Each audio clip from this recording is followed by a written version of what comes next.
Welcome to Wife Cheating Story. I hope you have an enjoyable and relaxing time listening. Let's get started. We're incredibly grateful for your support. Before we begin today's tale, tell us, which city or country are you joining us from? We love connecting with our global audience. Now, let's dive into today's story. Chapter 1. The Announcement. The crystal chandelier cast a warm glow over the meticulously arranged dining table at the Bayshore Club. Stanley Pierce, my father-in-law, had spared no expense for his 40th wedding anniversary celebration. Waiters in crisp uniforms navigated between guests, refilling champagne flutes and serving appetizers on silver platters. The air was thick with expensive perfume and forced laughter. I adjusted my tie, feeling it tighten around my neck like a noose. 5 years of marriage to Olivia Pierce Sullivan had taught me one thing. These family gatherings were performances, not celebrations. "You're awfully quiet tonight, Alex," my mother-in-law Beatrice commented, her diamond earrings catching the light as she tilted her head.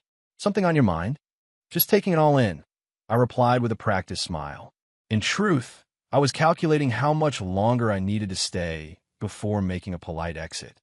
My construction company was finalizing plans for a major development project, and the paperwork waiting on my desk held far more appeal than this gathering of Boston's self-proclaimed elite. Stanley clinked his knife against his glass, silencing the room. At 65, he still commanded attention. Steel gray hair perfectly coiffed, his posture military straight from his Navy days. "Beatrice, and I want to thank everyone for celebrating this milestone with us," he announced, his voice carrying the distinctive accent of old Boston money. 40 years is a long time to put up with me." Polite laughter rippled through the crowd. My wife, Olivia, beamed beside me, her hand resting on my arm, a gesture of affection that felt rehearsed. We looked perfect together in photographs, she with her honey blonde hair and prep school pedigree, me with my dark features and the physique of someone who'd worked construction sites before owning them. "To mark this special occasion," Stanley continued, raising his glass higher, "we have an announcement. Next week, we're taking the entire family to our favorite place on Earth, Hawaii." Cheers erupted around the table. Olivia squeezed my arm, her eyes glittering with excitement. "The Pierce family tradition continues," Stanley proclaimed. 5 glorious days at Hanalei Bay." I found myself smiling genuinely for the first time that evening. Hawaii in September would be perfect. I could use the break after closing the Westlake project. "What time is our departure?" I asked Olivia excitedly, already mentally rearranging my schedule. The table fell oddly quiet. Stanley's smile remained fixed, but something shifted in his eyes. "Alex," he said slowly, setting down his glass, "I'm afraid you won't be joining us. Someone needs to stay behind and watch the children." I stared at him, certain I'd misheard. "Excuse me?" "The nanny has that week off," Beatrice chimed in smoothly. "And the children's school schedules are so important. We wouldn't want to disrupt their routines." My gaze shifted to Olivia, expecting her protest. Instead, she avoided my eyes, suddenly fascinated by the pattern on her napkin. "Olivia and I discussed it," Stanley continued, the smirk barely concealed beneath his composed exterior. "She agreed it makes the most sense for you to stay behind." The pieces clicked into place. I wasn't part of this family. I never had been. 5 years of tolerated presence at their gatherings.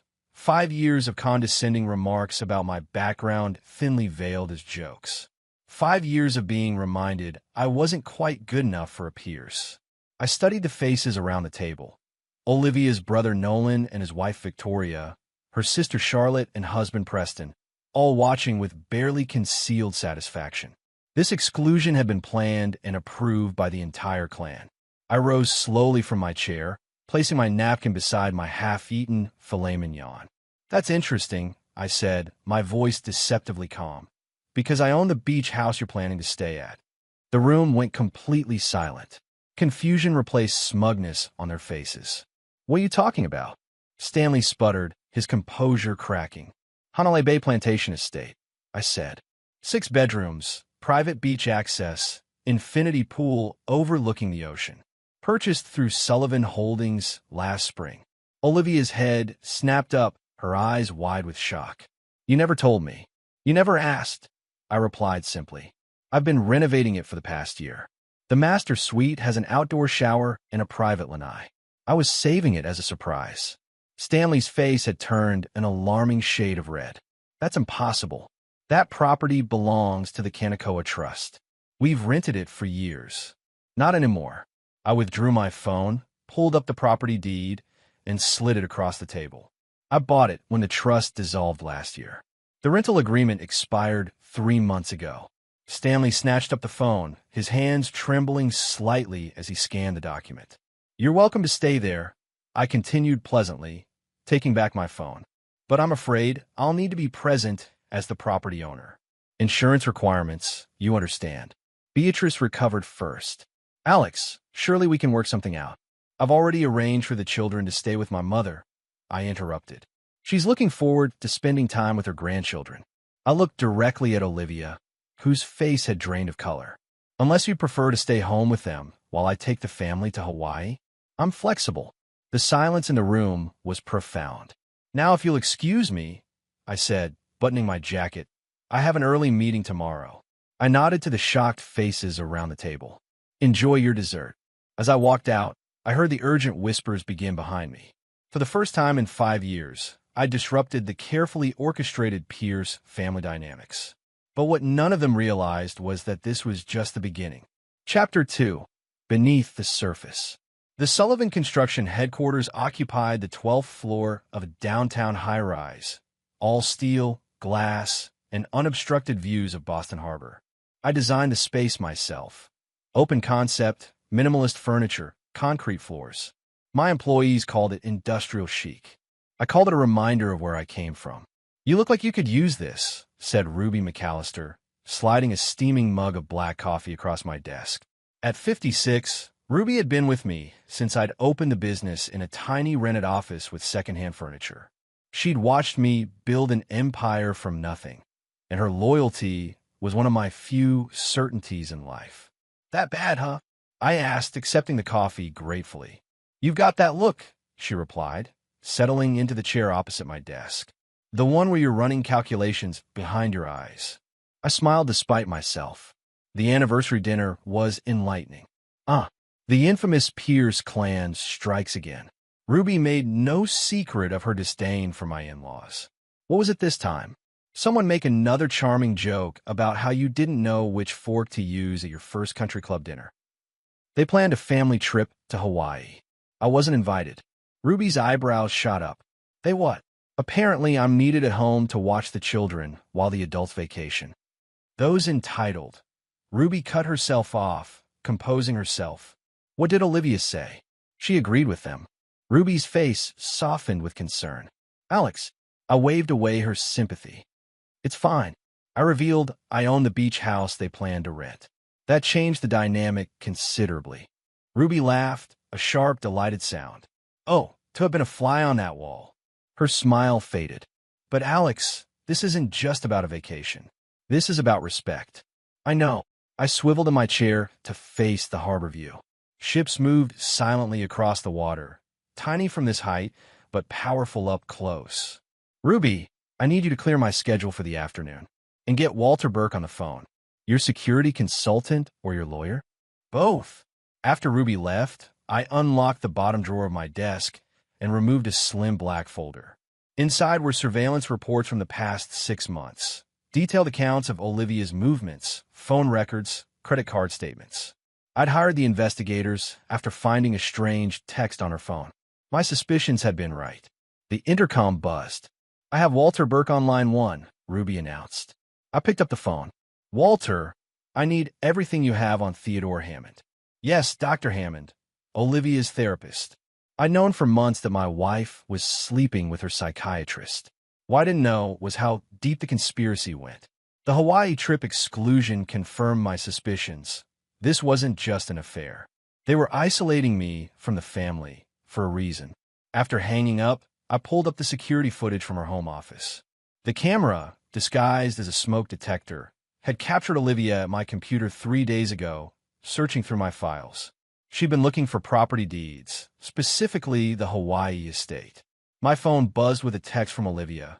We need to talk about Hawaii. Dinner tonight? I typed back, looking forward to it. I'll make reservations at Lucia's. 7 p.m. The pieces were coming together. I just needed to understand what they were planning before I dismantled their entire scheme. That evening, Lucia's was packed with the usual Friday crowd. The maitre d' escorted us to a corner table, private, dimly lit, perfect for the conversation ahead. Olivia looked stunning in a navy dress that accentuated her blue eyes, her hair falling in loose waves around her shoulders. 5 years ago, that sight would have taken my breath away. Now I recognized it as battle armor. You should have told me about the house, she said after we'd ordered, cutting straight to the point. Like you told me about the family trip? I countered. She had the grace to look embarrassed. That was poorly handled. Dad sometimes makes decisions without consulting everyone, and you just go along with them. Olivia sighed, reaching for my hand across the table. I allowed the contact while noting how practiced the gesture seemed. Alex, you know how important family traditions are to the Pierces.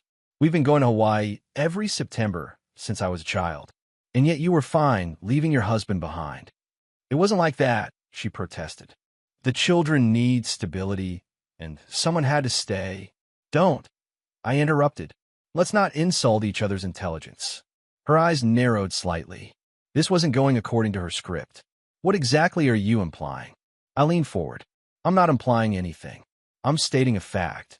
Your family has never accepted me, and you've never stood up to them. Not once in 5 years. That's not fair, isn't it? Remember last Christmas when your father suggested I'd lucked into my success? Or when your mother remarked how interesting it was that someone from my background could adapt to their social circle? Where were your objections then? Olivia's cheeks flushed. You're being oversensitive. They've welcomed you. They've tolerated me. I corrected. There's a difference. Our entrees arrived, momentarily pausing the conversation. Olivia used the interruption to regroup, her expression softening into the one she used when she wanted something. Alex, let's not fight. I'm sorry about how the trip was announced. Of course you should come with us. It's your house, after all. She smiled, reaching for her wine glass. Actually, I'm impressed you managed to acquire that property. Dad's been trying to buy it for years. I know, I replied. The owner mentioned that when I made my offer. Confusion flickered across her face. But how did you even know about it? We've never discussed. I pay attention, Olivia, to everything. Something in my tone made her hesitate, her smile faltering slightly. Is there something else bothering you? She asked carefully. Why have you been meeting with Dr. Hammond outside your scheduled therapy sessions? The color drained from her face. What? 3 meetings in the past month. Coffee at Westbridge Plaza, lunch at the Wellington, dinner at his house last Tuesday. Her shock quickly transformed into indignation. You've been spying on me? Answer the question. I don't have to justify my friendships to you. Friendships, I repeated. Is that what you call it? Olivia's hand trembled as she set down her wine glass. Theo, Dr. Hammond, has become a friend. He's been helping me work through some personal issues. In his bedroom, she flinched as if I'd struck her. You don't understand. I understand perfectly, I said, my voice dangerously calm. What I don't understand is what you're planning. Because this isn't just about an affair, is it? This is about something bigger. For a moment, genuine fear flashed in her eyes before she masked it with outrage. I don't know what you're talking about, she said, gathering her purse. And I won't sit here being accused of... Sit down, I said quietly. We're not finished. Something in my expression made her comply. The Hawaii trip is still on, I informed her. We leave next Friday. Everyone's invited. You, your parents, Nolan, Charlotte, their spouses. One big happy family. Relief visibly washed over her. So you forgive. I didn't say that. I signaled for the check. Consider this your warning, Olivia. Whatever you and your family are planning, I'm 3 steps ahead. And unlike you, I don't make empty threats. Alex, we'll discuss this further in Hawaii, I said, standing. In the meantime, I suggest you think very carefully about your next move. As I walked away, I couldn't help but notice how quickly she reached for her phone. no doubt calling Dr. Hammond to report this unexpected development. Let them plot. They had no idea what was coming. Chapter 3. The Architect. My mother's home in Dorchester hadn't changed since my childhood. Small but immaculate, with the same faded floral curtains and family photos crowding every surface.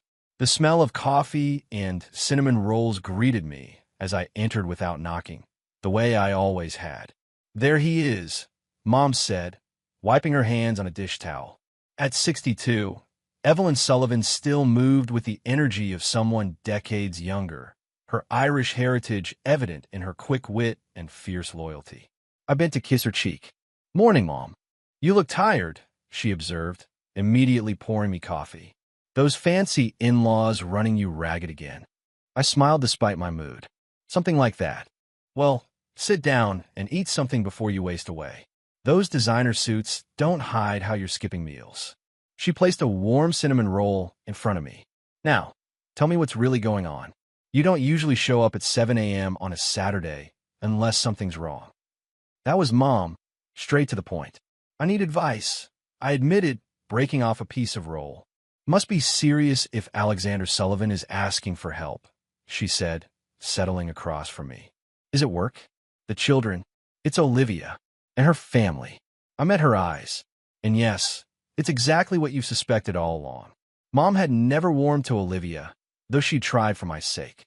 She'd seen through the Pierce family charm from the beginning, recognizing the condescension beneath their polite smiles. "She's having an affair," I continued, "with her psychiatrist." Mom's expression darkened. "That unethical bastard. And her. After everything you've done for that woman and her family. It's worse than that. They're planning something. Olivia, her parents, possibly her siblings. I think they're trying to gain control of my assets." "Your company?" I nodded. "And properties. Investments. They've been pushing me to consolidate everything into joint holdings for estate planning purposes. Now I know why." Mom's eyes flashed with anger. "Those greedy, entitled..." She cut herself off, taking a deep breath. "What are you going to do?" "That's why I'm here. I'm planning something decisive, but need to know if I'm going too far." I outlined my plan, the evidence I'd gathered, the trap I was setting in Hawaii, the legal maneuvers already in motion. As I spoke, Mom's expression shifted from shock to grim approval. "Your father would have done exactly the same," she said when I finished. "He never let anyone take advantage of him, and he never left a debt unpaid. My father had died when I was 15, leaving us with little except his principles and work ethic. He'd been a construction foreman, honest, hard-working, respected by his men. I'd started working on sites at 16, learning the business from the ground up while putting myself through night school. The Pierces think their name and connections make them untouchable," Mom continued. "People like that don't change, Alex. They'll just find another way to use you if you let them off the hook. So you think I should go through with it? All of it?" She reached across the table and gripped my hand. "Listen to me. When your father died, I had people telling me to take settlements, to compromise, to not make waves when his company tried to deny his benefits. I refused. I fought them and won because it was right." Her gaze intensified. "You've built something remarkable from nothing. Don't let anyone take that from you. Especially not people who were born with everything and still want more." I squeezed her hand. "Thanks, Mom. Just promise me one thing," she said. "Protect my grandchildren. They're innocent in all this." "Always," I promised. "They'll never want for anything." After breakfast, I made one more stop before heading to the office, a nondescript building in Cambridge housing Burke Security Consultants. Walter Burke, ex-military intelligence turned private security expert, was waiting in a sparse conference room. "The Hammond surveillance is complete," he said without preamble, sliding a folder across the table. "You were right about everything. I reviewed the documents, photographs, transcripts, financial records. My suspicions confirmed in black and white." "There's more," Walter continued. "Hammond has a pattern of inappropriate relationships with patients. We've identified 3 others in the past 5 years, all wealthy women going through personal crises." "What about the financial angle?" Walter nodded grimly. "Also confirmed. Hammond has been consulting with Stanley Pierce for months. They've had 7 meetings at the Pierce family office, all off the books. And we found this. He pushed forward a document, a draft agreement creating a family trust that would give Olivia's family significant control over Sullivan Holdings in the event of my incapacitation. Incapacitation, I repeated. That's where Hammond comes in. Precisely. As your wife's psychiatrist, his professional assessment would carry weight, especially if he could demonstrate you were experiencing mental health issues. The piece is locked into place. They're setting me up to be declared incompetent. That would be my assessment, Walter agreed. The Hawaii trip was likely intended to proceed without you, so they could finalize details without your knowledge. I stood, gathering the documents. Implement the full security protocol for the Hawaii property. I want everything in place before we arrive. Consider it done, Walter replied. And Alex? These people are playing a dangerous game. Be careful. I smiled coldly. Oh, I'm not the one who needs to be careful. As I left, I made one final call to Meera Patel, my personal attorney, who had started her career prosecuting fraud cases before entering private practice. Meera, it's Alex Sullivan. I need to execute plan checkmate immediately. All the safeguards we discussed, she asked, her voice crisp and professional. Every last one, I confirmed, and add the Hammond contingency we discussed. Consider it done. The documents will be ready for your signature by end of day. I ended the call and looked out at the Boston skyline, a city where I'd fought for every inch of success against those who thought I didn't belong in their world. The Pierces and Dr. Hammond were about to learn a painful lesson. They'd chosen the wrong man to betray. Hawaii wasn't going to be the vacation they expected. It was going to be a reckoning. Chapter 4, Paradise Lost. Hanalei Bay stretched before us like a postcard come to life. Crystal clear waters fading from turquoise to deep blue, mountains draped in mist rising dramatically in the background. Our charter jet had landed in Lihue an hour earlier, and now the Sullivan Pierce entourage was making its way up the private drive to the estate. I watched through the SUV's tinted windows as Olivia's face lit up at the sight of the house. The renovation had transformed the already impressive property into something truly spectacular. 11,000 square feet of island luxury perched on a cliff overlooking the bay, with a series of pavilions connected by covered walkways, all designed to maximize the breathtaking views. It's even more beautiful than I remember, she murmured, reaching for my hand. I allowed the contact, noting how her wedding ring caught the sunlight. In the seats behind us, Stanley and Beatrice were uncharacteristically quiet. They'd been subdued since boarding the plane, their usual commanding presence diminished by the revelation of my ownership of their beloved vacation spot. The power dynamic had shifted, and they were still adjusting. Wait until you see the interior, I told Olivia. I had it completely redesigned. The cars pulled up to the grand entrance, where staff stood waiting to greet us. I'd arranged everything meticulously, private chef, housekeeping, concierge service, all personally vetted by Walter Burke's team, all equipped with state-of-the-art surveillance technology disguised as ordinary objects. Alex, Stanley said as we exited the vehicles, making a visible effort to sound jovial. You've been holding out on us. This is quite the investment. One of many, I replied pleasantly. Shall we? The great room elicited gasps of appreciation. Soaring ceilings, walls of glass facing the ocean, custom furniture in soothing natural tones. The renovation had preserved the home's Hawaiian character while adding modern luxuries. A smart home system controlling everything from lighting to security, a wine cellar, a home theater, and a fitness center with ocean views. I took the liberty of assigning rooms, I announced as the staff began distributing welcome cocktails. Stanley and Beatrice, you have the West Wing guest pavilion. Charlotte and Preston, the East Pavilion. Nolan and Victoria, you're in the garden suite. And us? Olivia asked. The master suite, of course, I replied. Top floor, best view in the house. You've thought of everything, Beatrice commented, her tone suggesting this organizational skill was somehow surprising. Always, I said with a smile that didn't reach my eyes. Why don't we all get settled? Dinner will be served on the main lanai at 7. As everyone dispersed with their luggage, I noticed Stanley lingering behind, examining the property with a calculating eye, not admiring it, but appraising it. When he realized I was watching, he quickly adopted a more casual demeanor. Impressive security system, he noted, gesturing to the discreet keypad near the entrance. Can't be too careful with a property like this, I replied. Everything is monitored 24/7. His eyes narrowed slightly. Everything, I confirmed.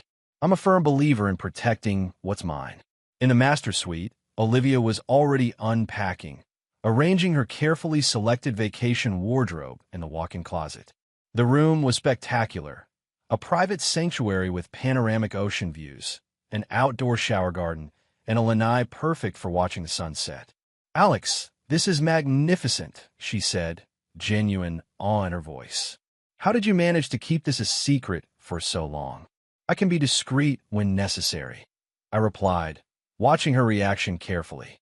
She paused, something flashing behind her eyes before she smiled. Well, it's the most wonderful surprise. Thank you for including everyone despite the awkwardness. Family is important, I said, echoing the phrase the Pierces use so often. Speaking of which, I invited someone to join us tomorrow. Oh, who? Dr. Hammond. I thought it might be nice to have him here. I watched her face pale, since he's practically family at this point. Theo? But why would you? I called him last week, I continued casually. He seemed quite eager to accept. Something about needing a break from his practice. Olivia's hands trembled slightly as she folded a blouse. Alex, I don't think that's appropriate. He's my doctor. And your friend, I added, as he pointed out at dinner. Besides, he and your father have so much to discuss. Her head snapped up. What do you mean? Business matters, I said vaguely. They've been meeting quite regularly, haven't they? Before she could respond, my phone buzzed. I glanced at it and smiled. Excuse me, I need to take this. Why don't you finish unpacking and meet me downstairs? The view from the infinity pool is spectacular at this time of day. I stepped onto the lanai and closed the door behind me, watching through the glass as Olivia immediately reached for her own phone, fingers flying across the screen as she typed a message, no doubt warning Hammond and her father that I knew more than they'd realized. Perfect. The call was from Walter, confirming that all surveillance was active and the additional security measures were in place. The property was now a sophisticated monitoring system, capturing every conversation, every message, every move. Sir, there's something else, Walter added. We've detected unusual activity in your company accounts. Someone attempted to access your private server using Mrs. Sullivan's credentials. When? 20 minutes ago. The attempt was blocked by our security protocols. I smiled grimly. They're getting nervous. Double the monitoring on all financial channels. Already done. And sir, Hammond's flight lands at 10 a.m. tomorrow. Have someone pick him up. The friendly approach for now. That evening, dinner was a masterpiece of calculated hospitality. The chef prepared local specialties, fresh fish, tropical fruits, island-inspired cocktails, served on the lanai as the sun set spectacularly over the bay. I played the gracious host, ensuring everyone's glasses remained full as conversation flowed with artificial ease. A toast, I announced, raising my glass. To family traditions. May they continue for generations to come. Everyone raised their glasses, though I noticed the exchange of glances between Stanley and Beatrice. Olivia smiled too brightly, her nerves evident in how often she checked her phone beneath the table. So, Alex, Nolan said, breaking a momentary silence, what made you decide to buy this particular property? There must be dozens of luxury homes on the market. The question was casual, but the intent behind it wasn't. Nolan, a finance executive at a Boston investment firm, had always been the most openly dismissive of my success. I have a particular interest in properties with sentimental value, I replied. This one had been in the Kanakawa family for generations before financial difficulties forced them to sell. They were pleased it would be maintained rather than demolished for some developer's latest project. Stanley frowned. The Kanakawa family? But I dealt with a trust representative. Ah, yes. The trust was created to handle the transaction discreetly. Hawaiian families can be quite private about financial matters. I smiled, much like some Boston families. The implication hung in the air. Stanley's jaw tightened almost imperceptibly. Well, we're grateful you've shared it with us, Beatrice interjected smoothly. Such generosity after the misunderstanding about the invitation. Water under the bridge. I assured her, though everyone at the table knew it wasn't. Families should stick together. Don't you agree? The conversation shifted to safer topics, planned activities, island recommendations, reminiscences of past Hawaii trips, but the undercurrent of tension remained.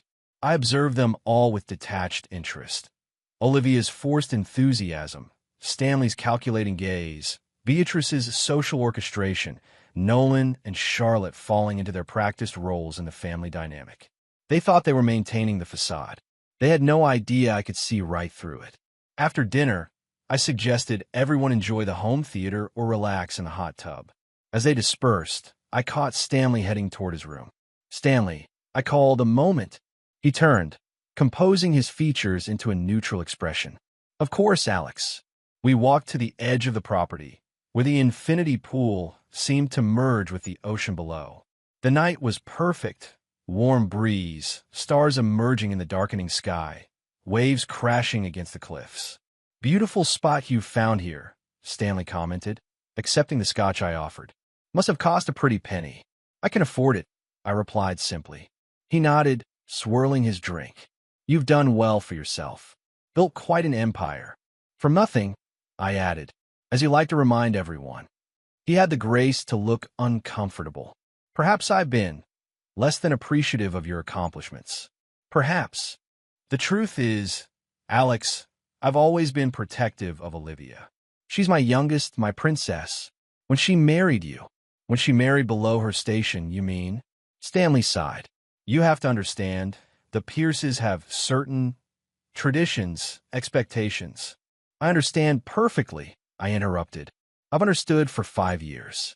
What I don't understand is why you've been meeting with Dr. Hammond to discuss my company's finances." The glass in Stanley's hand stilled. "I don't know what you're talking about." 7 meetings at your family office in the past 3 months. No official record, no appointment in your calendar. Just the two of you discussing how to transfer control of Sullivan Holdings to the Pierce Family Trust. His face hardened. "You've been spying on me. I prefer to call it due diligence. A good businessman always protects his interests. Whatever you think you know, I know everything," I said calmly. "Every meeting, every call, every draft document. The only question is why. Why go to such lengths? My company is successful, but hardly the empire you suggest."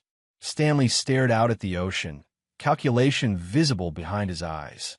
"You're mistaken," he said finally. "Hammond and I were discussing Olivia's treatment. Doctor-patient confidentiality.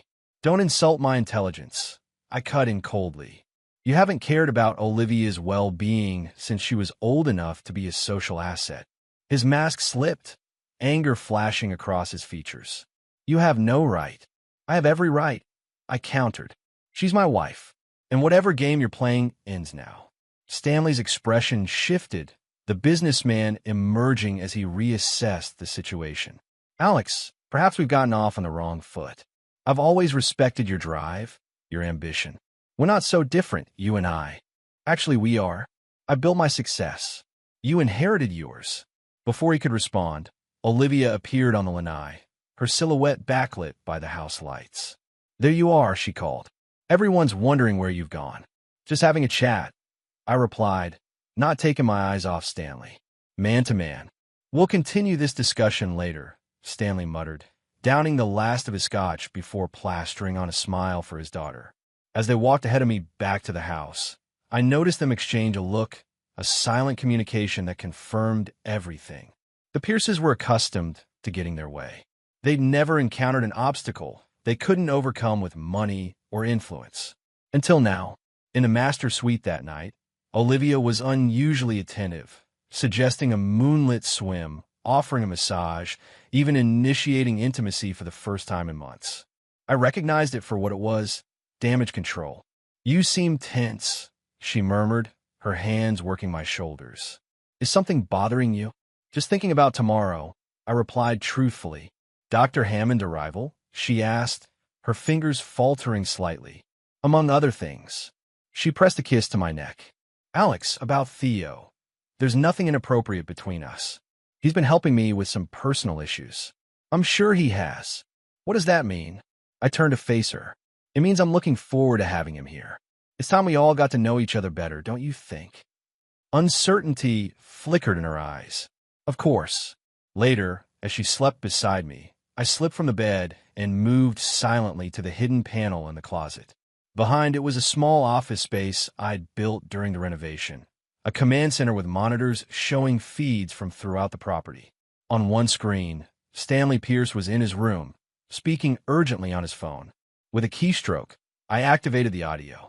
Getting suspicious, Stanley was saying. He knows about the meetings? No, I don't know how much he knows. Hammond arrives tomorrow. Yes, we'll proceed as planned. Just make sure everything is in place on your end. I switched to another feed, Olivia's phone screen as she typed a message, thinking I was asleep. He knows something. Be careful what you say when you arrive. We need to move quickly. The recipient, Dr. Theodore Hammond. I closed the panel and returned to bed, careful not to wake Olivia. Everything was unfolding exactly as I'd anticipated. Tomorrow would bring Dr. Hammond and the next phase of my plan. The trap was set. All that remained was for them to walk into it. Chapter 5, The Therapist. Dr. Theodore Hammond arrived precisely at noon, striding into the great room with the confidence of someone accustomed to commanding attention.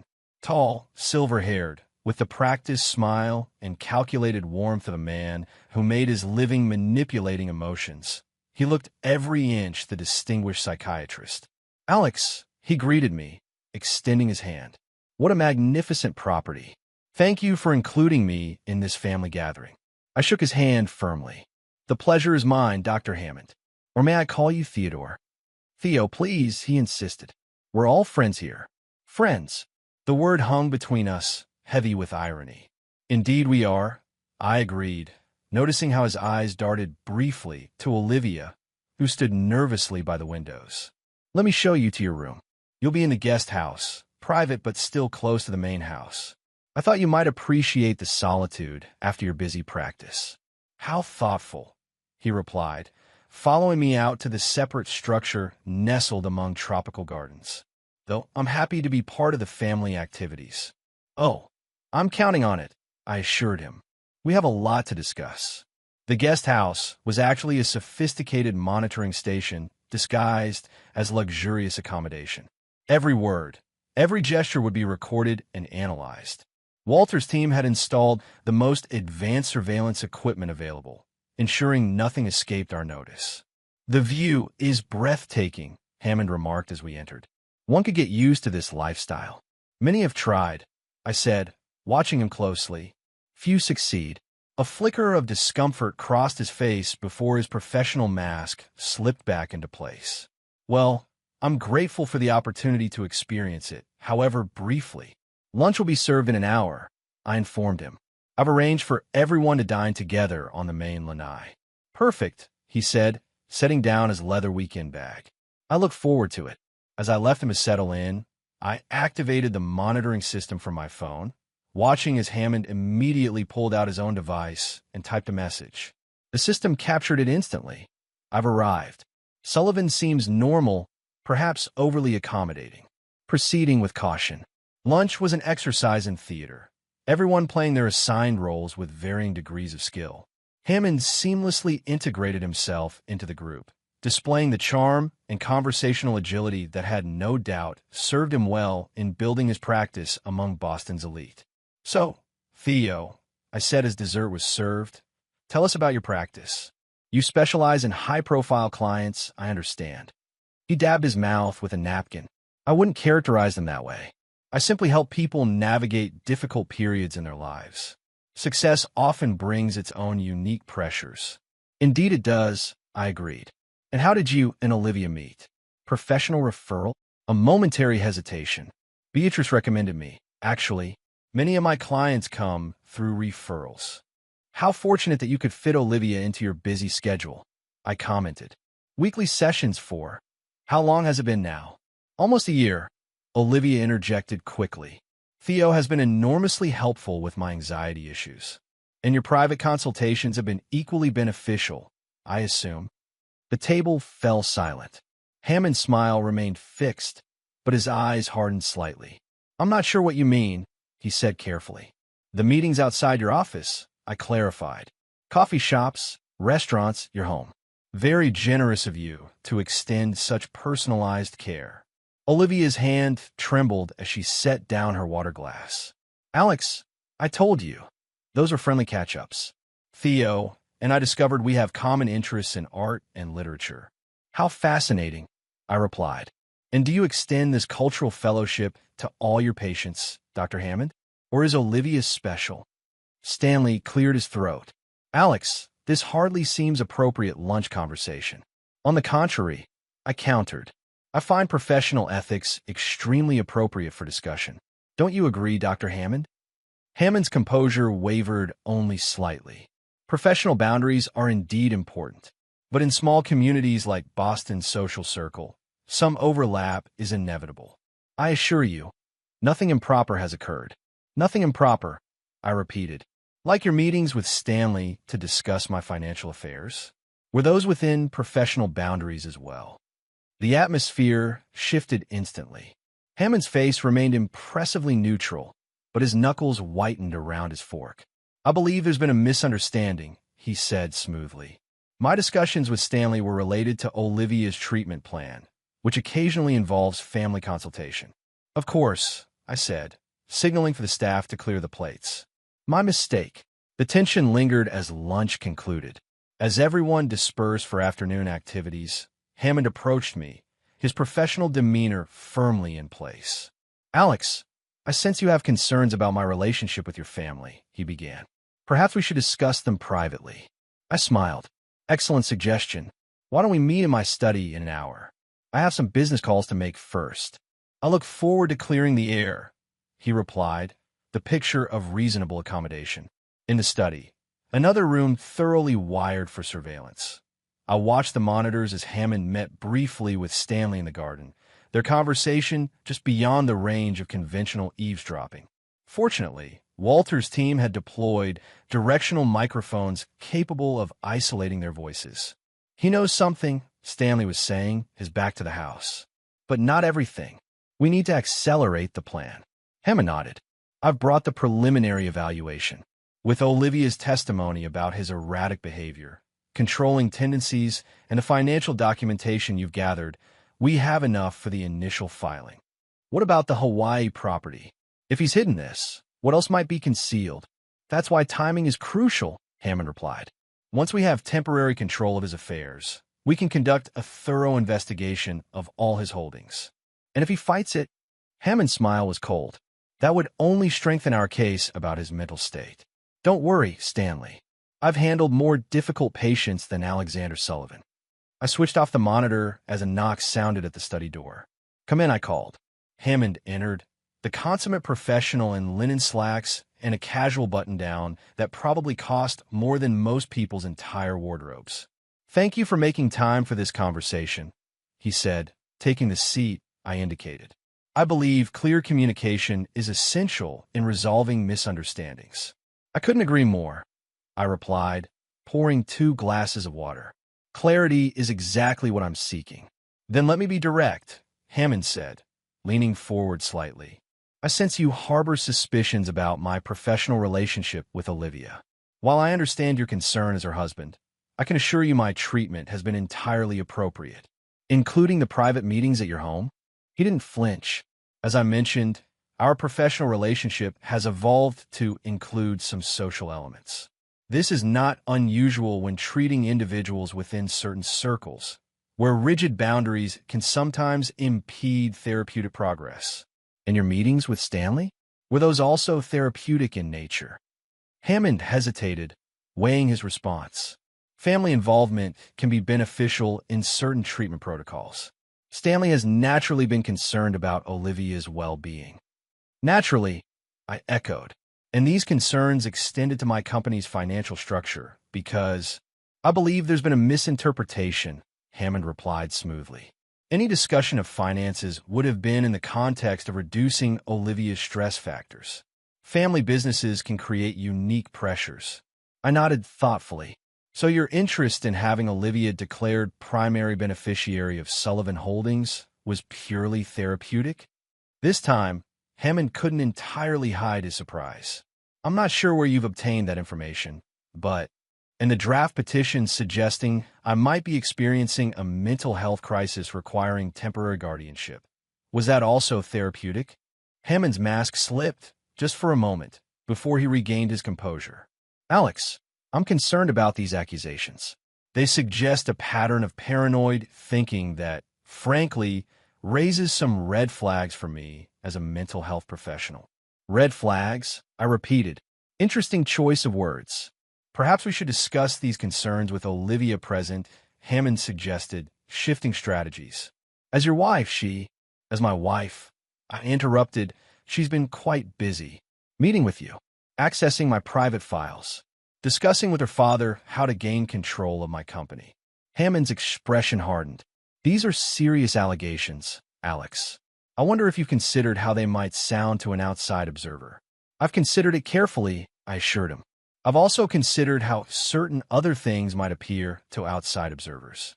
Your history of inappropriate relationships with female patients, for instance. The color drained from Hammond's face. That's completely false. Is it?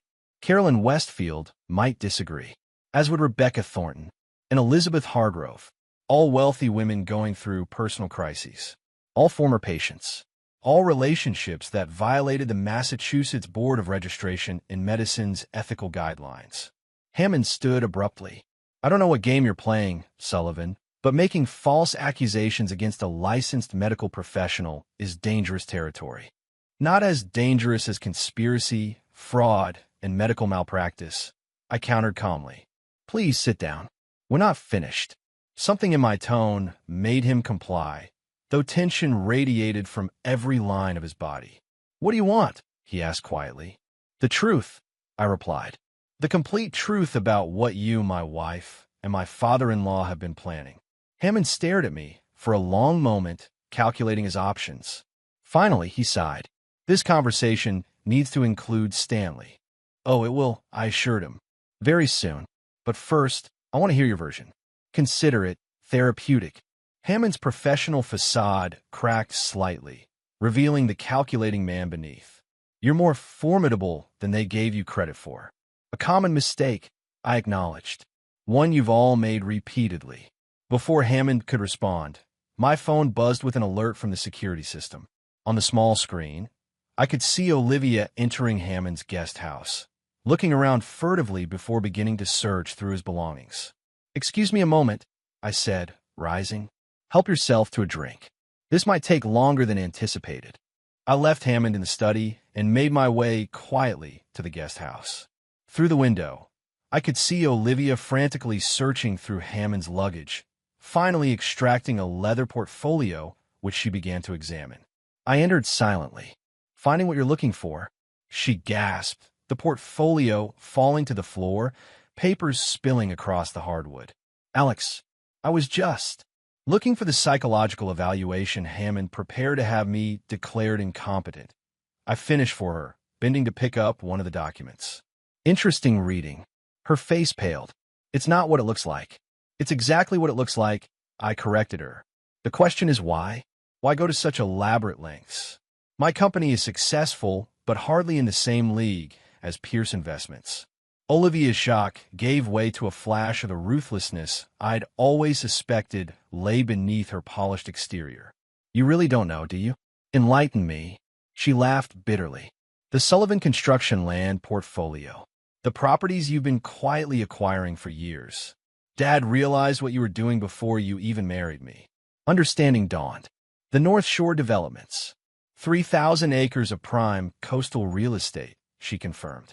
Land you purchased piece by piece through shell companies while everyone else was focusing on the city. Land that's now worth billions with a new transit extension approval. So marry me was what? An investment strategy?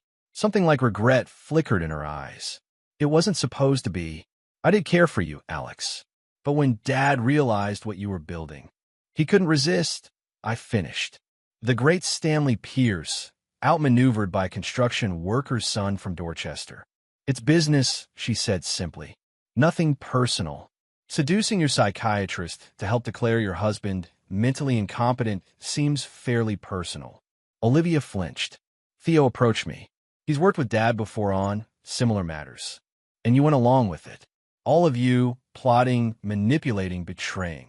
What are you going to do? She asked, fear finally breaking through her composure. I smiled coldly. Join me in the great room in 30 minutes. Bring your parents and Dr. Hammond. It's time we all had an honest conversation. As she hurried from the guest house, I collected the scattered documents, the fabricated psychological evaluation, the draft court petition, the proposed guardianship arrangement that would give the Pierces control of everything I'd built. Each page documented their betrayal in meticulous detail. Everything was proceeding exactly as planned. Now it was time for the final act.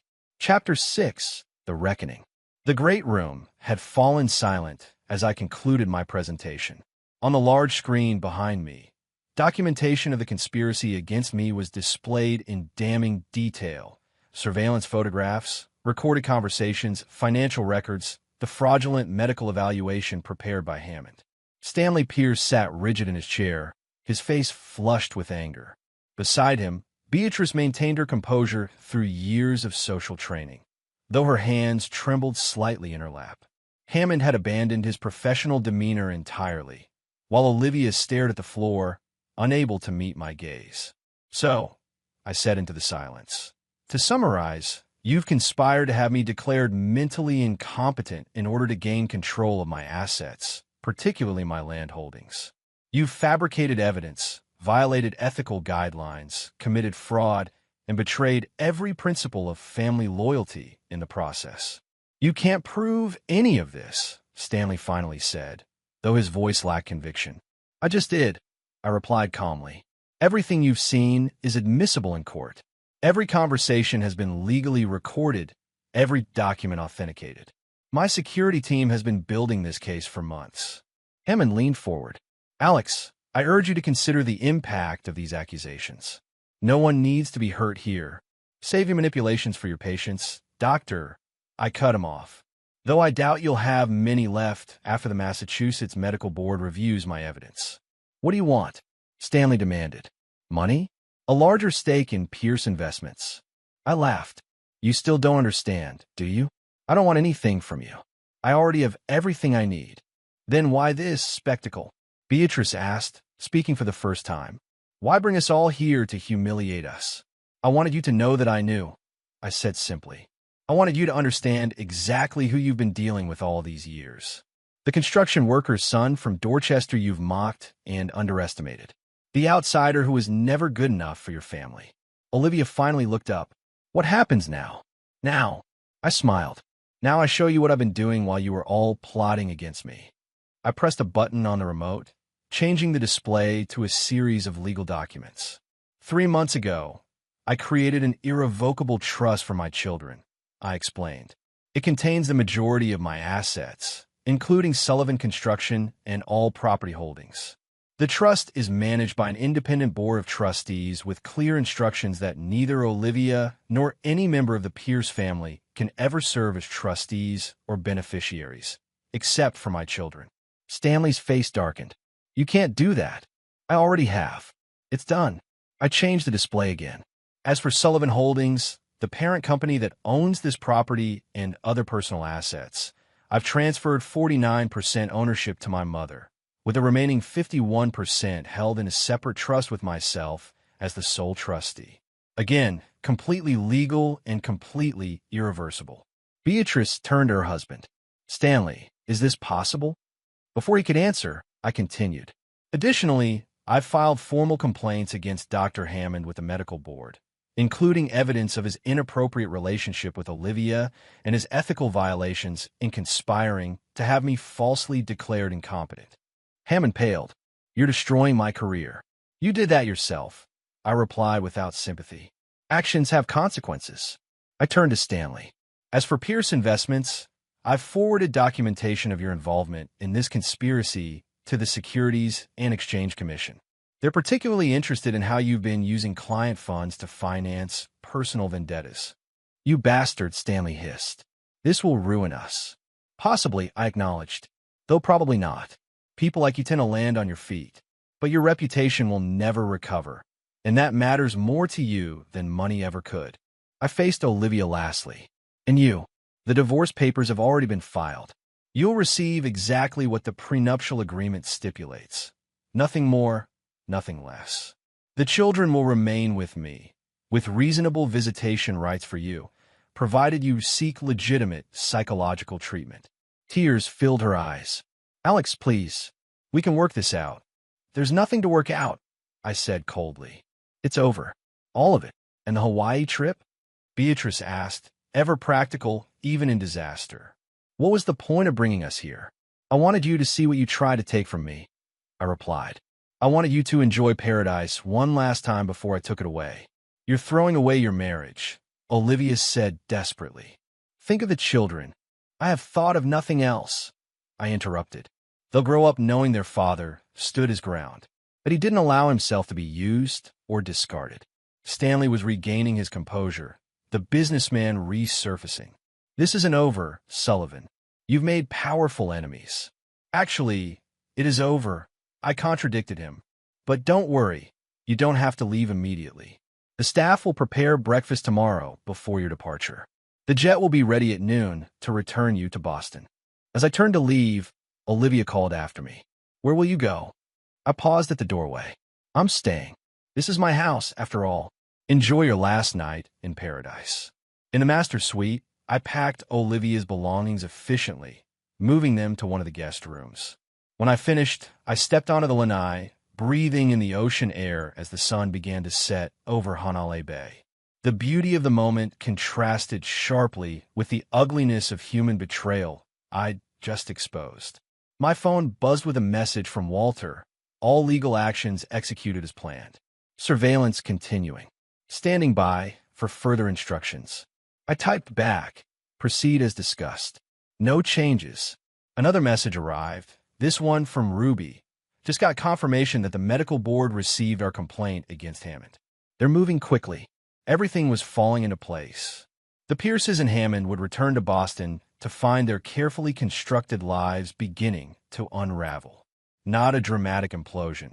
I wasn't interested in theatrics, but a steady, inexorable dismantling of the power and reputation they valued above all else. A soft knock at the door interrupted my thoughts. I opened it to find Hammond standing there, his arrogance replaced by desperation. 5 minutes, he said. That's all I ask. I considered turning him away, but decided against it. 5 minutes. He entered cautiously, remaining near the door. The complaint to the medical board. If it proceeds, I'll lose everything. Yes, I can help you, he offered quickly. I have information about the Pierces, about Stanley's business practices. Things you could use. I smiled coldly. You misunderstand the situation, doctor. I don't need your help. I don't need anything from any of you.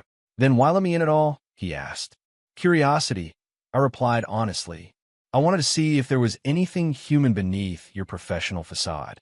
Any recognition of the harm you've caused, not just to me, but to other patients who trusted you. Hammond's expression hardened. You think you're better than us. The self-made man with his principles intact. But you're just as ruthless, just as calculating. The difference, I said quietly, is that I never pretended otherwise. Now your time is up. After he left, I returned to the lanai, watching the stars emerge over the ocean. In the morning, they would all be gone, returning to Boston to face the consequences of their actions. The divorce would proceed, the complaints would be investigated, the trust arrangements would stand. I had won completely and utterly. Yet victory felt hollow in the face of such comprehensive betrayal. My phone rang, my mother's number. It's done, I told her without preamble. They're leaving tomorrow. And you? She asked.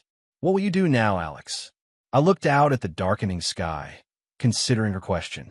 I'm going to stay here a while, clear my head, then come home and rebuild what matters. The children will need you more than ever.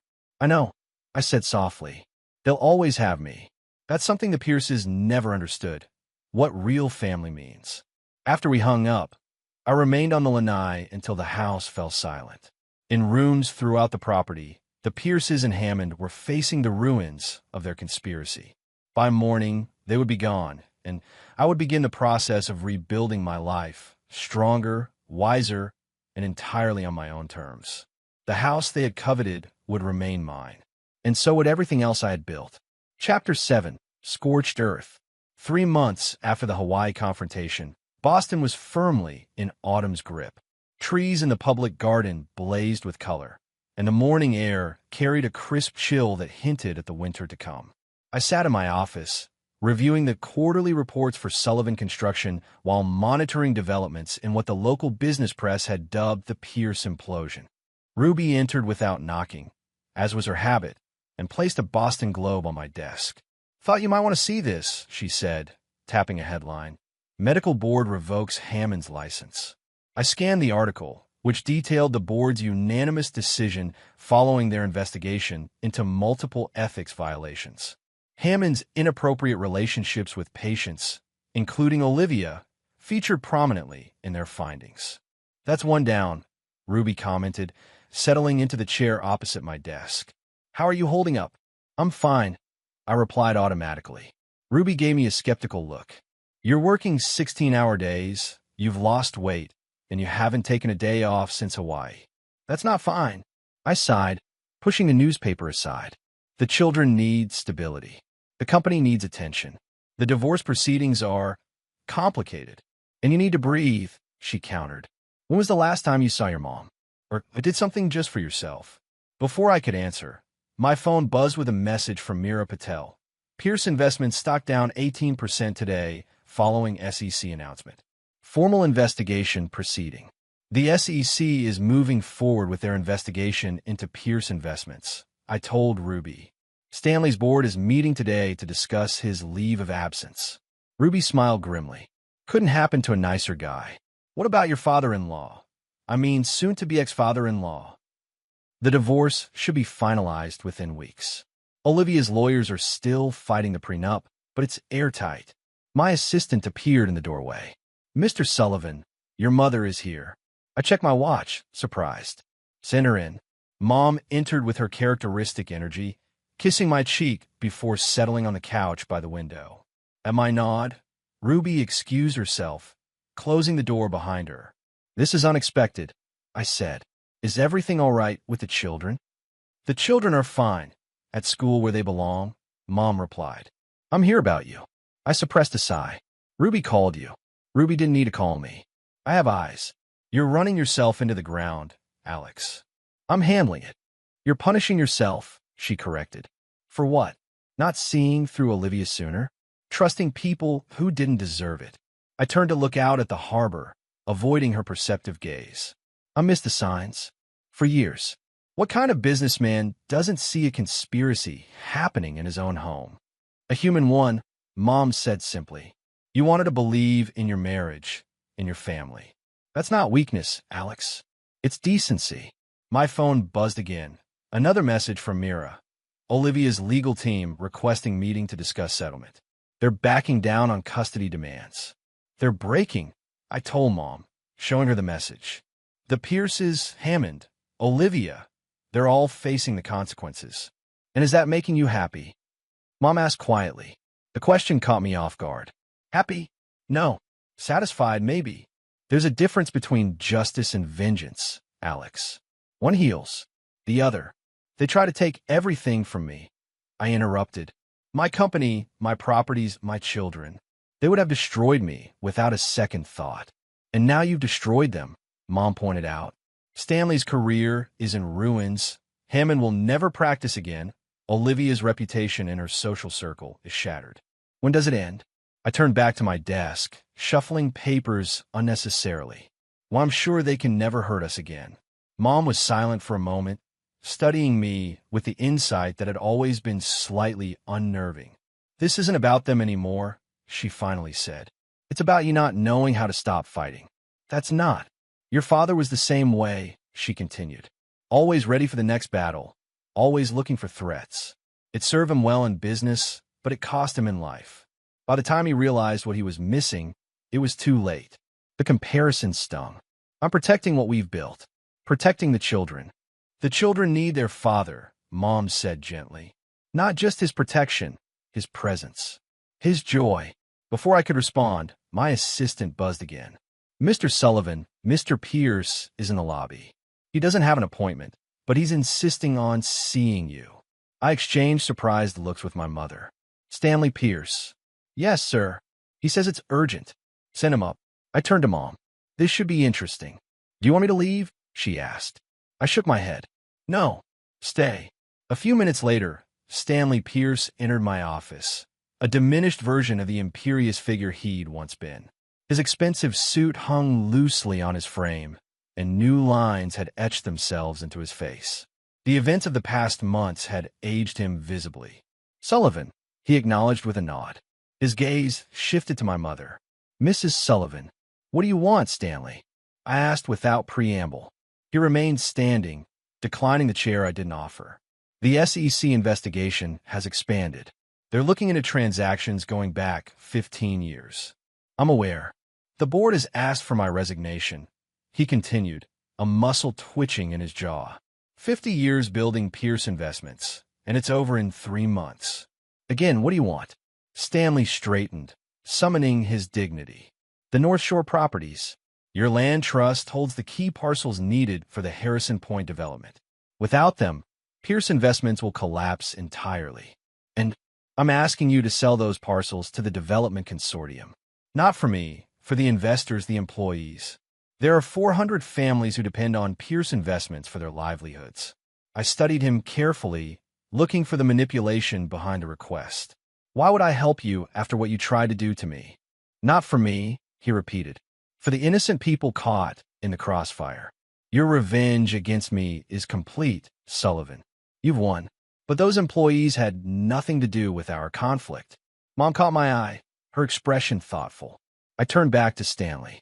The parcels aren't for sale, I said finally. But Sullivan Holdings might consider a joint venture arrangement. My company develops the properties. Pierce Investment handles the financing and sales. Stanley blinked, clearly not expecting this response. A joint venture? After everything. I'm a businessman first, I replied. The arrangement will be profitable for both companies. And yes, it would save those jobs you claim to care about. What's the catch? Stanley asked suspiciously. 2 conditions. First, you resign completely. No emeritus position, no consulting role. You walk away from Pierce Investments entirely. His face tightened. And the second? You tell me the truth. Right now, was Olivia ever genuinely invested in our marriage? Or was it all part of your plan from the beginning? The question hung in the air between us. Stanley seemed to age another decade before my eyes, his shoulders sagging slightly. It wasn't supposed to happen like this, he said finally. The marriage was genuine at first. Olivia did care for you. But when I realized what you were building with those land acquisitions, you saw an opportunity. I finished for him. I suggested using her position to gain insight into your business dealings, he admitted. The rest evolved. Hammond was my idea. The psychological evaluation, the competency challenge, that was all me. Olivia just followed along, like she always has. Mom interjected, her voice hard. Stanley nodded reluctantly. She's her father's daughter. I taught her to value success above all else. Perhaps that was my greatest failure. For a moment, I glimpsed the man beneath the ambition, a father who had warped his daughter's character through his own flawed values. It didn't excuse what Olivia had done, but it helped explain it. I'll have my legal team draft the joint venture agreement, I said, turning back to my desk in dismissal. Mira Patel will contact Pierce Investments with the details. Thank you, Stanley said stiffly. Don't thank me, I replied. This isn't forgiveness. It's business. After Stanley left, Mom remained silent, watching me process the conversation. You're doing the right thing, she finally said. Those employees don't deserve to suffer for Stanley's actions. It's not about right or wrong, I insisted. The joint venture makes financial sense. Mom smiled knowingly. If you say so. Before she left, Mom extracted a promise from me to bring the children for Sunday dinner. And Alex, she added at the door, Remember what I said. Justice heals. Vengeance consumes. After she left, I stared at the harbor for a long time, thinking about her words. The systematic dismantling of the Pierce's world had consumed my every waking hour for months. The joint venture with Pierce Investments was the first decision I'd made that wasn't driven purely by the desire to destroy them. My phone rang, Olivia's number. For a moment, I considered letting it go to voicemail, but something made me answer. "Alex," she said, sounding surprised I'd picked up. I didn't expect to reach you. "What do you want, Olivia?" She hesitated. "My father told me about your offer. The joint venture. It's a business decision," I said flatly. "I know," she replied, "but it's more than we deserve after what we try to do to you." I remained silent, offering no contradiction. "The children miss you," she continued. "They say you're always working now, even on your days with them." The observation stung because it contained truth. "Is there a point to this call?" "I'm seeing someone," she said after a pause. "A real therapist this time. Someone who's helping me understand what I did. Why I did it. Good for you. I know you'll never forgive me," Olivia continued, her voice catching. "I wouldn't expect you to, but I wanted you to know that I regret my actions. Not because they failed, but because they were wrong." I closed my eyes, suddenly tired. "Is that all?" "Yes," she whispered. "That's all." After hanging up, I buzzed Ruby. "Cancel my afternoon meetings. I'm taking the rest of the day off." Ruby appeared in the doorway, surprise evident on her face. "Did I hear that correctly?" "You did," I confirmed, gathering my coat. "I'm going to pick up my children from school. We're going to the aquarium, and then for ice cream." Ruby smiled. "About time." As I drove toward the children's school, I realized Mom was right. I've been so focused on destroying the Pierces that I've been neglecting what mattered most. The vengeance had served its purpose. Justice had been delivered. Now it was time to heal, to rebuild, to focus on the future rather than the past.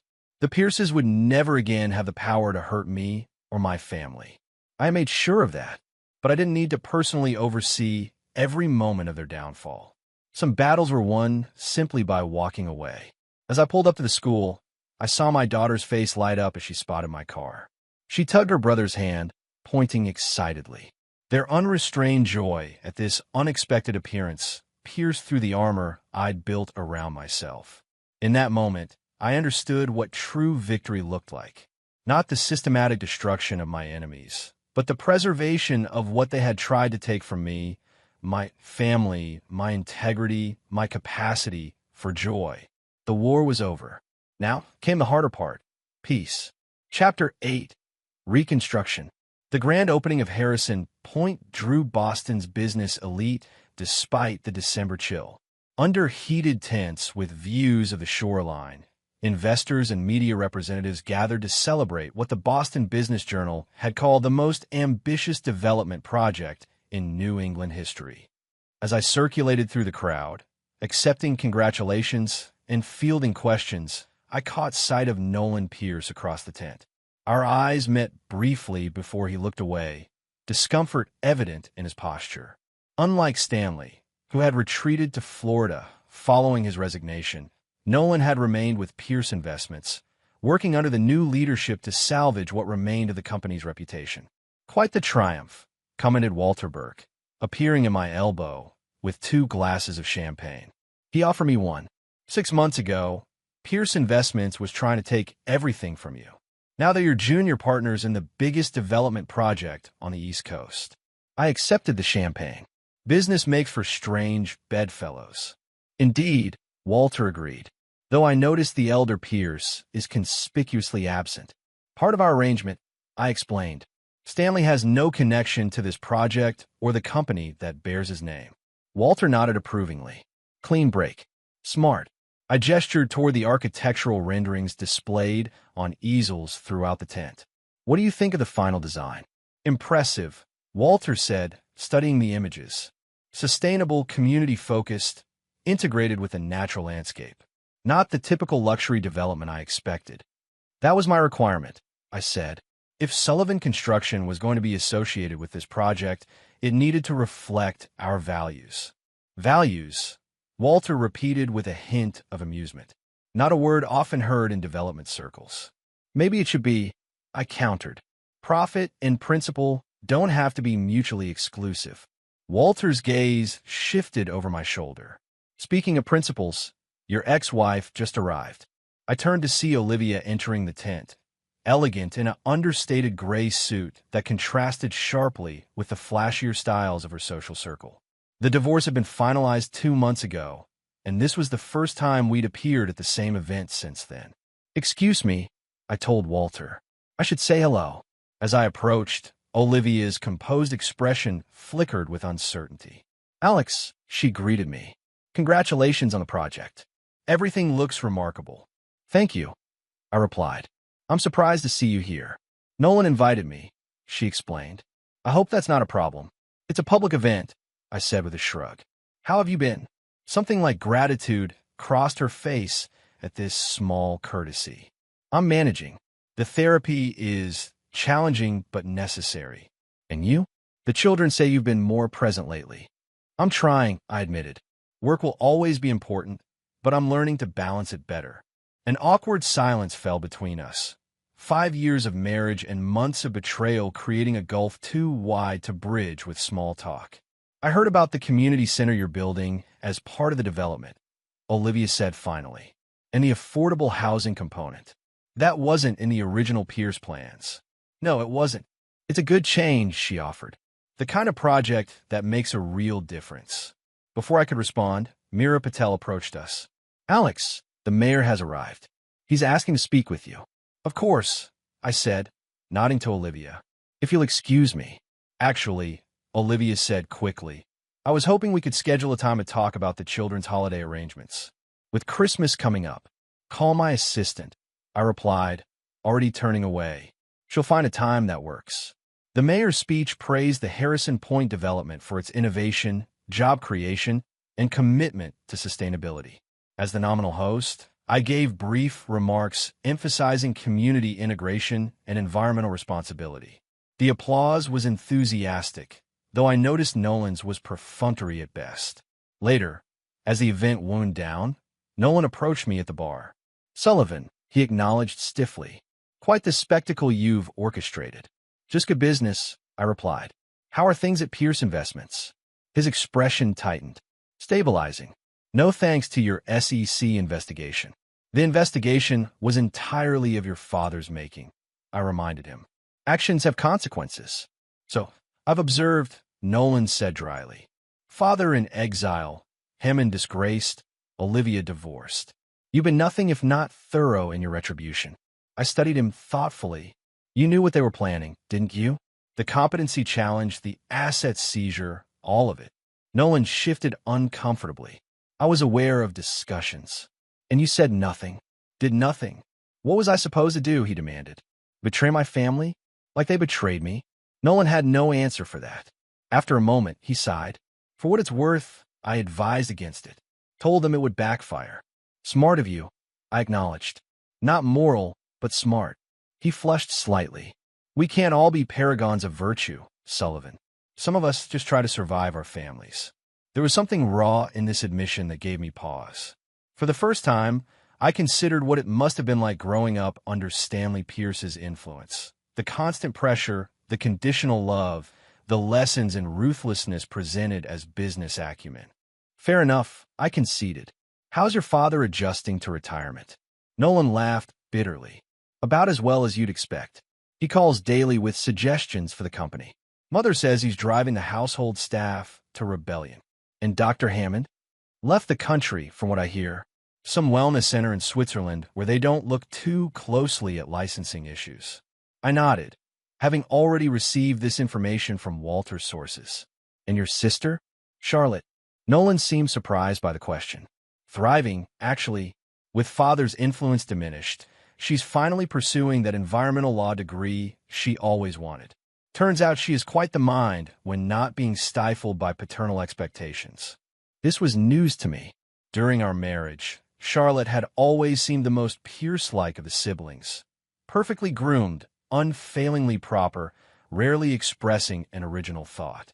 "People can surprise you," I commented. "Indeed they can," Nolan agreed, glancing around the tent. "Like this development. Not at all what father envisioned, but arguably better. The community focus has generated positive press we desperately needed.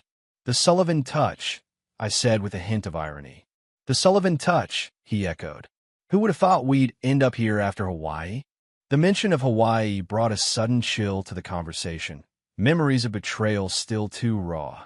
If you'll excuse me, I said, setting down my glass. I need to check in with the project manager before heading out. As I walked away, Nolan called after me. Sullivan. I paused, turning back. For what it's worth, I'm sorry. About all of it. I studied him for a moment, searching for insincerity and finding none. Noted, I said finally, and continued on my way. Outside, away from the heated tents, the December air was bracing. I stood for a moment looking out over the development site. Acres of prime coastal land that would soon transform into a thoughtfully designed community. Not just luxury homes for the wealthy, as Stanley had planned, but a mixed-use development with affordable housing, public spaces, and environmental protections for the shoreline. My phone buzzed with a message from Mom.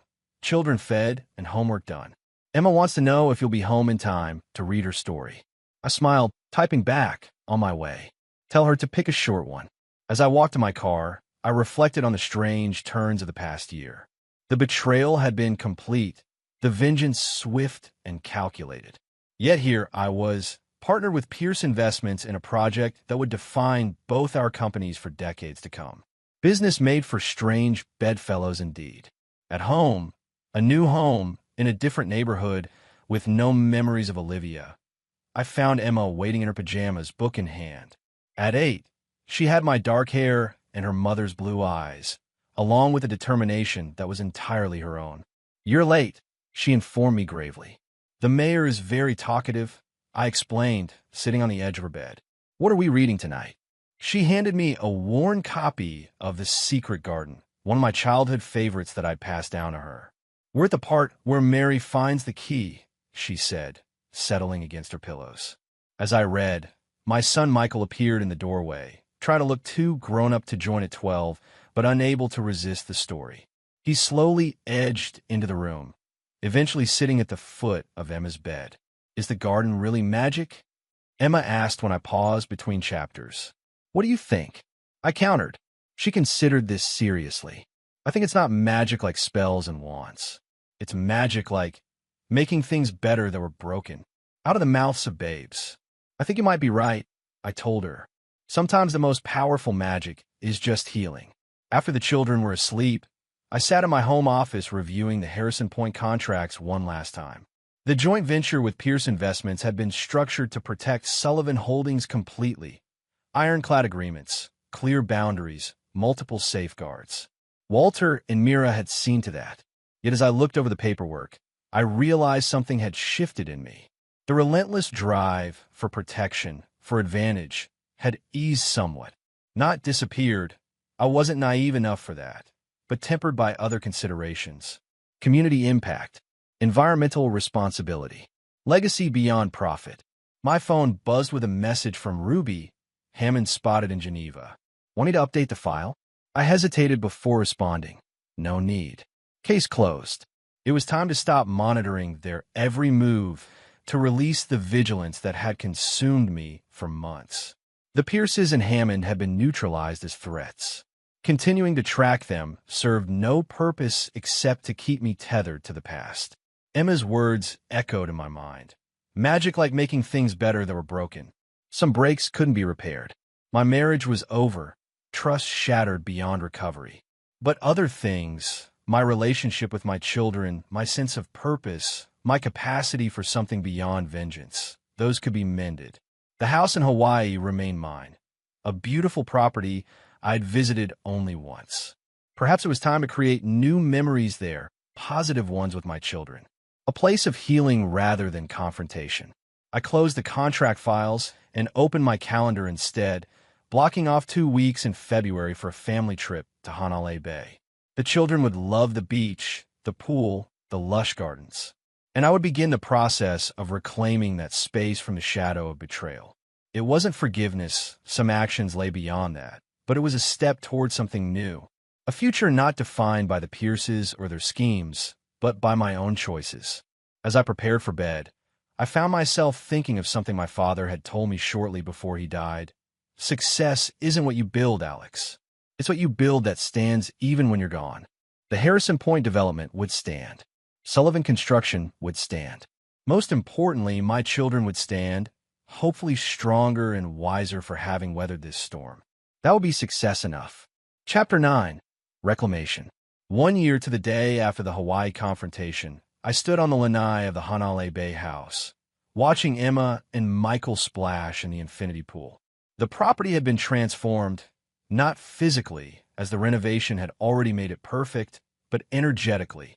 What had once been the site of betrayal and confrontation was now filled with children's laughter and new memories. "They're loving it here," Mom observed, joining me with 2 glasses of iced tea. Michael's even put down his video games willingly. I smiled, accepting the drink. The ocean tends to have that effect. "And you?" she asked, studying my face. "How are you doing with being back here?" I considered the question honestly. Better than I expected. The good memories are starting to outweigh the bad ones. "Time helps," she said simply. "So does perspective." We watched the children in comfortable silence.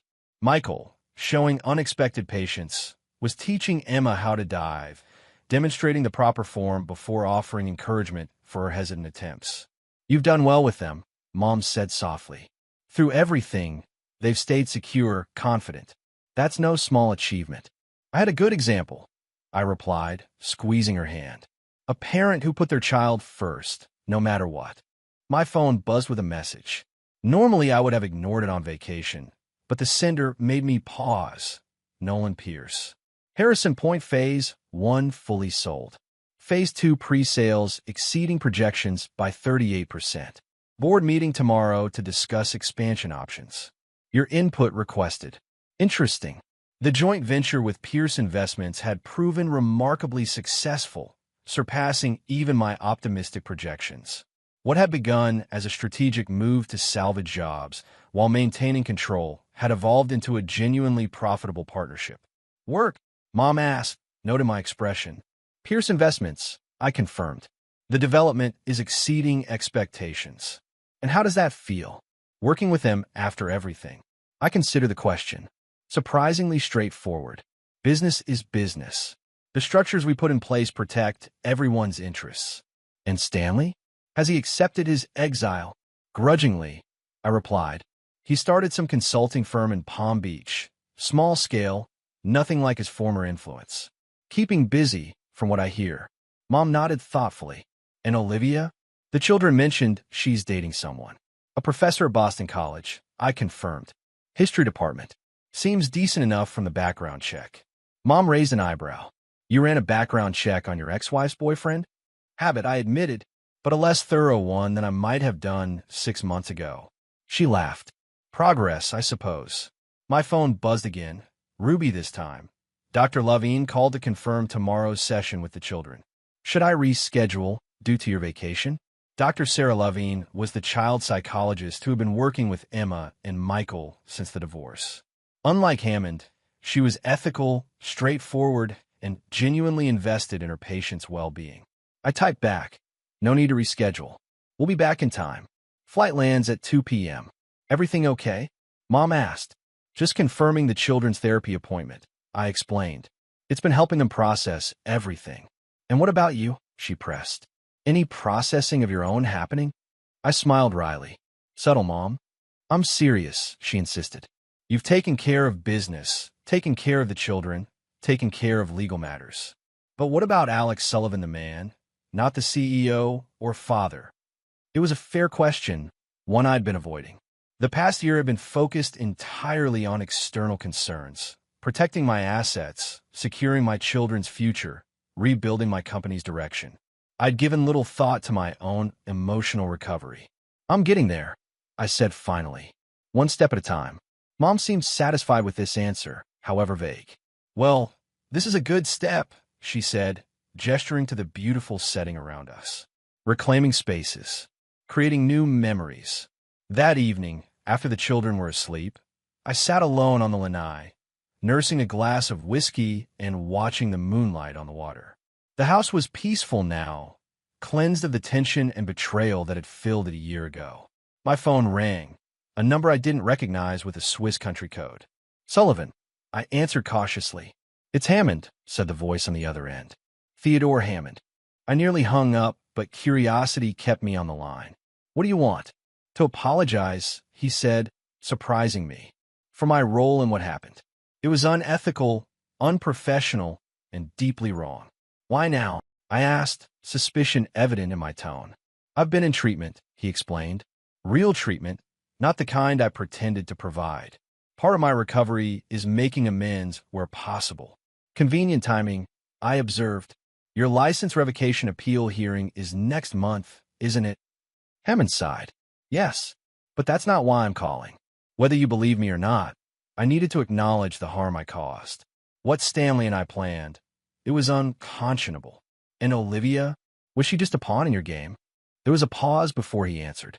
No, that was a separate mistake. Equally unethical, but not initially part of Stanley's plan. Initially, I repeated. Things escalated, Hammond admitted. One ethical breach led to another, then another. Before I knew it, I'd violated every principle I claimed to uphold. I swirled the whiskey in my glass, considering his words. Why should I care about your moral awakening, Hammond? You shouldn't, he replied simply. This call isn't for your benefit. It's for mine. Part of facing what I've done. But if hearing this provides you any closure, I'd consider that a small positive in a sea of negatives. Despite myself, I was struck by the apparent sincerity in his voice. What happens after your appeal?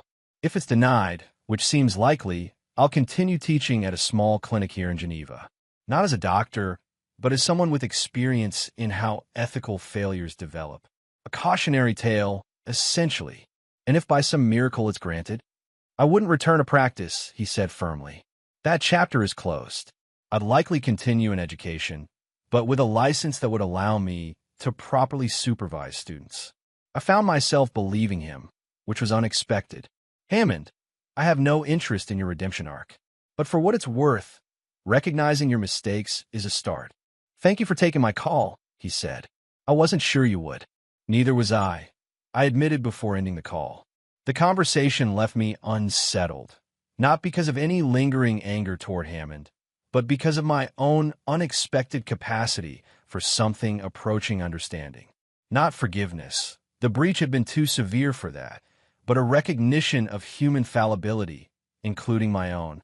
The next morning, as we prepared to return to Boston, I took one last walk along the beach alone, considering the path forward. The revenge had been necessary, a clear message that I could not be manipulated or controlled. But the energy it required had served its purpose. It was time to direct that focus elsewhere. On the flight home, while the children watched movies and Mom dozed, I drafted a new business plan for Sullivan Construction, one focused on sustainable development, community integration, and responsible growth. The kind of legacy that would outlast any personal vendetta. Back in Boston, life resumed its structured rhythm. Work, children, occasional social engagements with the small circle of friends I'd maintained through the divorce. The joint venture with Pierce Investments continued to thrive, though I maintained a professional distance from direct interaction with Nolan or the board. 3 weeks after our return, Ruby appeared in my office doorway with an unusual expression, something between confusion and curiosity. Olivia is here to see you, she announced. She doesn't have an appointment. I frowned. Did she say what it's about? Just that it's important and not related to the children. Intrigued despite myself, I nodded. Send her in. Olivia entered looking composed, but slightly nervous, dressed for her administrative role at a local arts foundation, a position she'd taken after the divorce, her first real job in years. Thank you for seeing me, she said, taking the seat I indicated. I know you're busy. What can I do for you, Olivia? She placed a folder on the desk between us. This arrived at my apartment yesterday. I thought you should see it. I opened the folder to find legal documents, a draft petition for an involuntary psychiatric evaluation, nearly identical to the one Hammond had prepared for me, but with Stanley Pierce's name as the subject. Where did you get this? I asked, scanning the contents. It was delivered anonymously, Olivia explained, but I suspect it came from my father's attorney. He and my mother have been fighting constantly since they moved to Florida. She's threatened divorce multiple times. I closed the folder. Why bring this to me? Olivia met my gaze directly. Because it's exactly what they try to do to you. And regardless of our history, I couldn't stand by and watch it happen again, even to my father. The irony was almost too perfect. Beatrice Pierce, using her husband's own tactics against him. What are you asking me to do about it? I inquired, genuinely curious. Nothing directly, Olivia replied. I've already warned my father. But I thought you should know that Beatrice approached Dr. Levine, the children's therapist, about testifying regarding Stanley's mental state. This was unexpected. Dr. Levine has never treated your father. Exactly. She refused immediately and reported the contact to the ethics board. But it shows how far my mother is willing to go. I pushed the folder back across the desk. While I appreciate the information, this isn't my concern. Your parents' marital issues are their own problem. Even if they try to drag our children's therapist into it, Olivia challenged. Even if it becomes the exact same scenario they orchestrated against you? She had a point. Dr. Levine's involvement with my children made this my business, however tangentially. I'll speak with Dr. Levine, I conceded. Ensure she's fully aware of the situation. Beyond that, your parents will have to sort out their own mess. Olivia nodded, seemingly satisfied with this response. Thank you. As she stood to leave, I found myself asking, why did you really come here, Olivia? You could have handled this with a phone call. She paused, considering her answer carefully. Because I wanted you to see that I've changed, that I recognize the patterns now, the manipulation, the ethical compromises, the ends justify the means thinking. It's how I was raised, but it's not who I want to be. For the children's sake, I hope that's true, I said. Not just for them, she replied. For myself, too. I don't expect forgiveness, Alex. What I did was unforgivable, but I'm trying to be better. After she left, I sat thinking about the cyclical nature of betrayal. Stanley, who had orchestrated a plot to have me declared incompetent, now faced the same threat from his own wife. The tactics he'd taught his family had come back to haunt him. There was a certain justice in it, though not one I'd orchestrated. That evening, I called Walter Burke with specific instructions. Ensured Dr. Levine had complete protection from any pressure the Pierces might apply, but otherwise stay out of their family drama. The battle I'd fought and won was over. I had no interest in watching them destroy each other. 6 months later, the headline appeared in the Boston Globe. Real Estate Mogul receives Urban Development Award. The article detailed Sullivan Construction's transformation of the Harrison Point project from a luxury development into a model of sustainable community design. The accompanying photo showed me accepting the award, flanked by my children and mother. In the background, barely visible, stood Nolan Pierce, now CEO of Pierce Investments and a continuing partner in the development. Stanley and Beatrice Pierce had indeed divorced, their mutual destruction playing out in Florida courts rather than Massachusetts ones.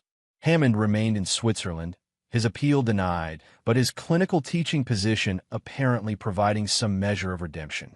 And Olivia had maintained her word, focusing on her relationship with the children while respecting the boundaries of our post-divorce arrangement. Her relationship with the history professor had developed into something seemingly stable and positive, which the children reported with cautious approval. As for me, the Hawaii house had become a regular vacation spot, no longer a symbol of betrayal, but simply a beautiful property where my children could experience the ocean and create happy memories. I'd even granted Olivia limited use of it during specified periods, a concession that surprised both of us but seemed right for the children's sake. The empire I'd built remained intact, stronger now for having weathered the attempt to dismantle it. The trust protecting my assets for the children was ironclad, the company thriving under leadership that balanced profit with principle, and my personal life slowly rebuilding with a newfound appreciation for transparency and genuine connection. The reckoning had been necessary, swift, calculated, and complete. But the reclamation that followed had been equally important. Reclaiming spaces, relationships, and most importantly, a future not defined by others' betrayal but by my own choices. In the end, the house they coveted remained mine. But what I chose to build there, that was the true victory. And there you have it. Another story comes to an end. What did you think? I'd love to hear your thoughts in the comments below. If you enjoy this story, consider joining our community by subscribing. It means the world to us. For more stories like this one, check out the recommended videos on screen. And I'll see you there.